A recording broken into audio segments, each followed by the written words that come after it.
it's the day, I wrote it the day after Obama was elected. And there was a lot of excitement from a lot of people I knew, and but there was still a lot of other things going on too, so I just kind of tried to break it down and what was going on. So this is the last piece of the night. Come on, I can see my kids.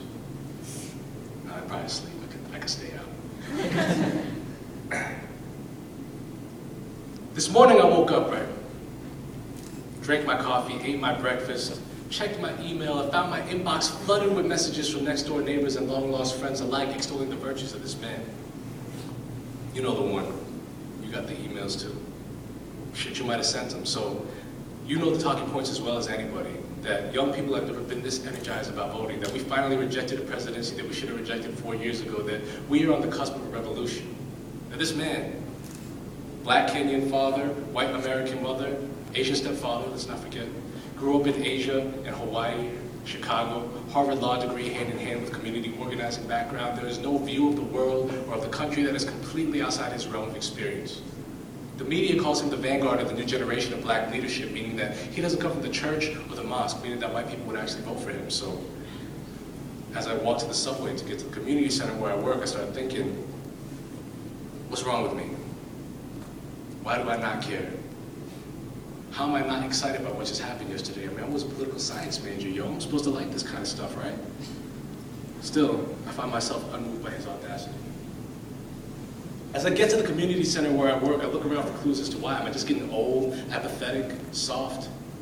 I look in the corner, I see Ming, 5th grade, a little bit tall, a little bit heavy for his age. Twice a week he comes rumbling into my office. Can I borrow 30 cents? I swear I'll pay you back.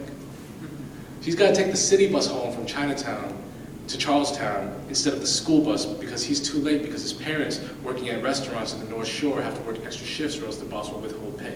So they shuffle Ming from free program to low-cost program to free program to low-cost program just to keep him occupied long enough so that by the time he does get home, he's coming back to an apartment that isn't empty. So I give him bus fare because I don't know what else I could do. And he walks away snacking on Cheetos because state regulations make it too difficult to serve kids fruit. Can't cut it, can't peel it, and if you give it to them whole, it winds up in the trash barrels. We give 120 kids in after-school programming, individually wrapped junk food, because it's the only option that fits in our budget and doesn't require additional staff time to prepare. And our staff needs that time because we have so many special needs kids, kids with learning disabilities, kids with mental illnesses, emotional disorders, developmental delay, or other unique situations, such as Kaylani. Both of her parents are deaf, so she needs to hold out-loud conversations that are not about schoolwork as often as possible. Or Tony, who's recently begun threatening adults when he feels frustrated, or Kelly, whose brother Henry died of leukemia last year, and whose best friend Rosa moved to Alabama in July. She is inconsolable when mom or dad is late picking her up, and they both always are because they both took extra shifts at the factories that they work at to pay for the hospital bills from their son's death because they didn't have good medical insurance. So they spent the last year financing their own grief. And I start thinking, maybe this is why. Maybe this is why I can't get excited about what happened yesterday, because enough people are already invested in Obama, and not enough people are invested in the lives of Ming and KK and Tony and Kelly and their families and all of us.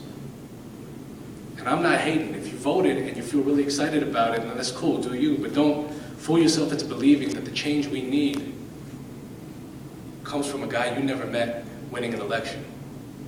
Don't fool yourself into believing that your job is done once you leave the voting booth. We've got a lot of work to do in the real world, soldiers, so keep fighting.